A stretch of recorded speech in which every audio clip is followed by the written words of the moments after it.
My name is Linda. I am 32 years old. I am married to a wonderful man named Brian. He is 33 years old. We live in a small, beautiful house with a big garden.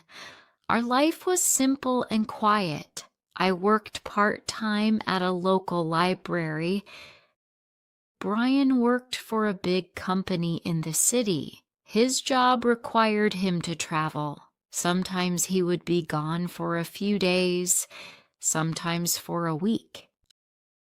I missed him when he was away, but I trusted him completely. Why wouldn't I? He was the kindest man I knew. He always brought me a small gift when he came back from a trip.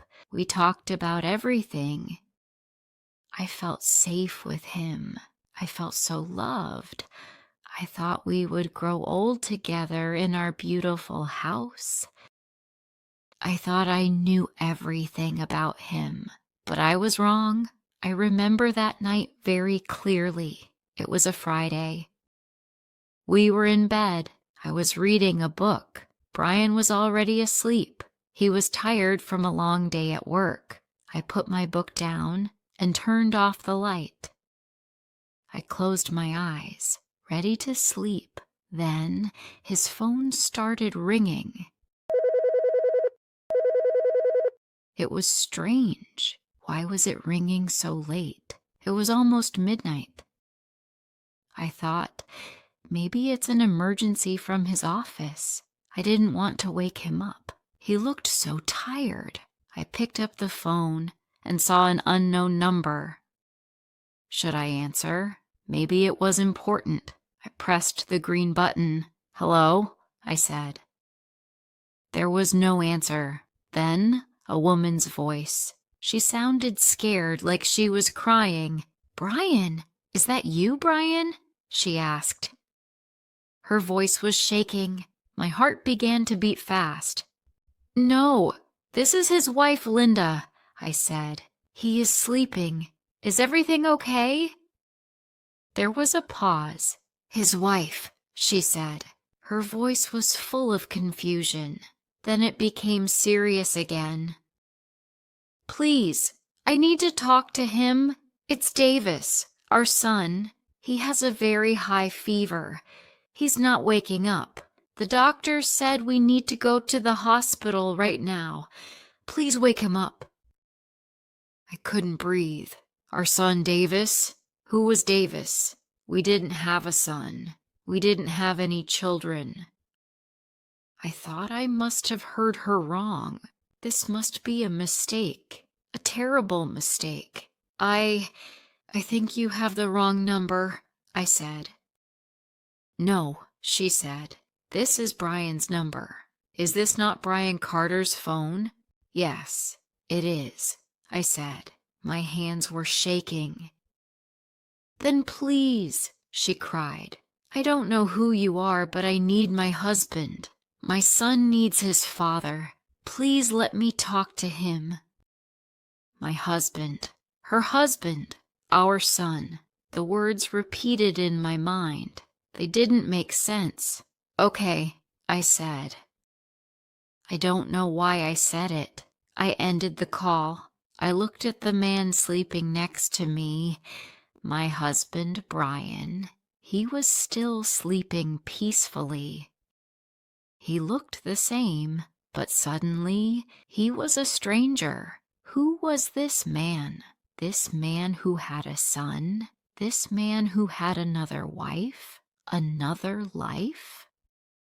I sat there for a long time. I couldn't move. I just stared at him, the man I loved, the man I trusted with my whole life. My perfect life was a lie, a big, ugly lie. Tears fell from my eyes. I remembered all the times he traveled for work, the late-night calls he took in another room, the times he looked worried. I always thought it was about his job. I never, ever thought anything was wrong. How could I have been so blind? So stupid. I knew I couldn't just sit there. I had to know. I needed to hear it from him. "Brian," I said. "Brian, wake up." He opened his eyes. He looked sleepy. "Linda, what's wrong? Is everything okay?" he asked. "Your phone rang," I said. I answered it. His face changed a little. "My phone?" he asked. "Who was it? Was it my boss?" "No," I said. "It wasn't your boss. It was a woman. She said her name was... Wait, she didn't say her name. She said, 'Your son is sick. Your son, Davis.' She said they need to go to the hospital. She called you her husband." He looked scared. He didn't say anything. He just stared at me. "Brian," I said, "who is Davis? Who is that woman?" "Linda, it must be a mistake. A wrong number. You were probably half asleep." "Don't lie to me," I said. "Don't you dare lie to me now. She knew your name. She knew your full name. She called you her husband.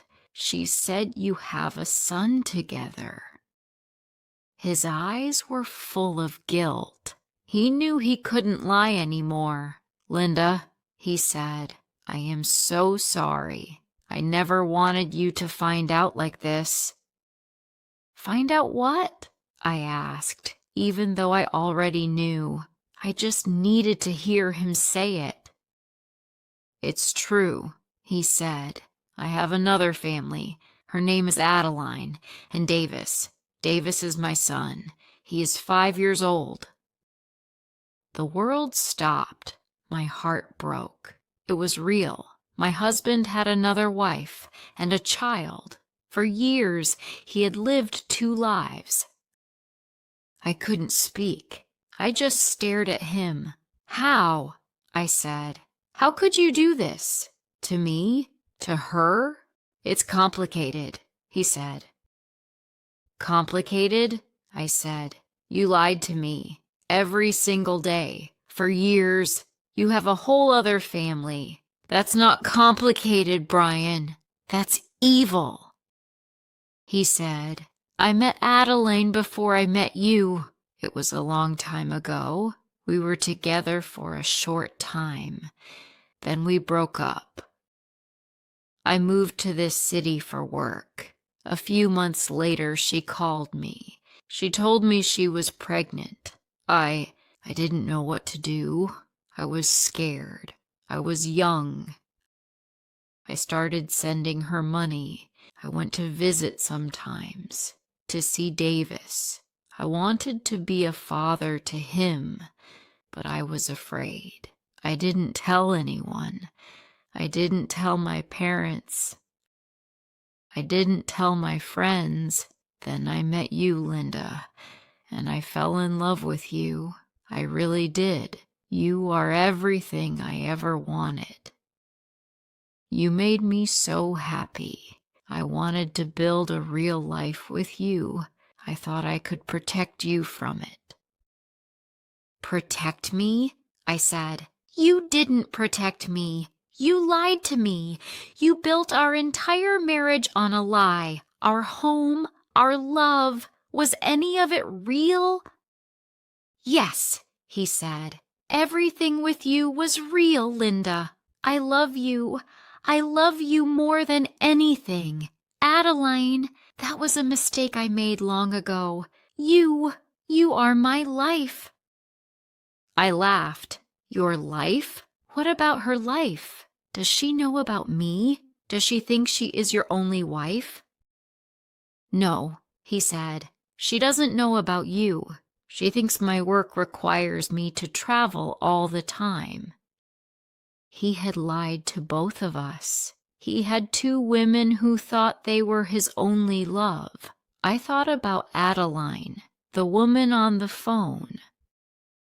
She was worried about her sick child, and she was calling for her husband, a husband she shared with another woman. I felt sorry for her. You need to go, I said. What? He asked. Your son is sick, Brian, I said. He needs his father. You need to go to them. Linda, please, he said. Don't do this. We can talk about this. We can fix this. Fix this? I said. There is nothing to fix, Brian. It's broken. You broke it. Now go. He knew I was serious. He got out of bed, packed his clothes. His hands were shaking. He looked lost. Linda, I am so sorry, he said again and again, his eyes full of tears. I said nothing. I just sat on the bed and watched him. He stood at the bedroom door and said, I love you, one last time. Then he turned and left. I heard the front door open and close. And then there was only silence. I was alone. I cried and cried until I had no tears left. The first few days were a blur. I couldn't eat. I couldn't sleep. How could I have been so stupid? I felt ashamed. Brian tried to call me a few times. He sent me long messages. He said he was staying at a hotel near Adeline's house. He said Davis was okay. It was just a bad virus. He said he missed me. He said he wanted to come home. He said he would leave Adeline and Davis. He would do anything to be with me again. I read his messages, but I couldn't trust anything he said anymore. How could he leave his son? He was a man who ran away from problems. I couldn't live like that. I couldn't be with a man I didn't respect, a man I couldn't trust. I made a decision. I sent him a message. Don't come back, Brian. It's over. Then I blocked his number. I knew I had to cut him out of my life completely. The next few weeks were very hard. I was alone. I was heartbroken, and I also had money problems. The house was in Brian's name. He paid most of the bills. I only worked part-time. I didn't have much savings. How would I survive? How would I pay the rent? How would I buy food? I knew I had to leave the house. It wasn't my home anymore. I started looking for a small apartment to rent. I found a small one-room apartment.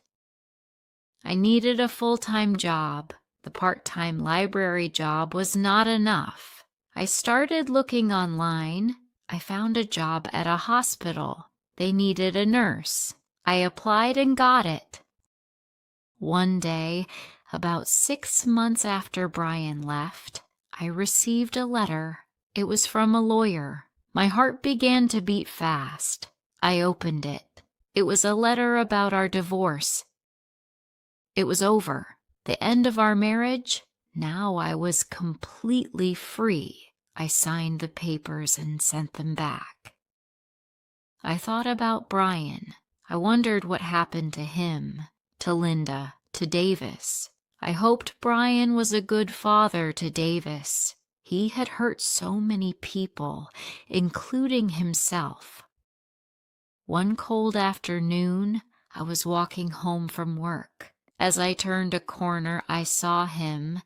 He was standing across the street holding the hand of a small boy. The boy had blue eyes, just like his father, Brian. It must be Davis. My heart stopped beating. I froze. Brian looked older and tired.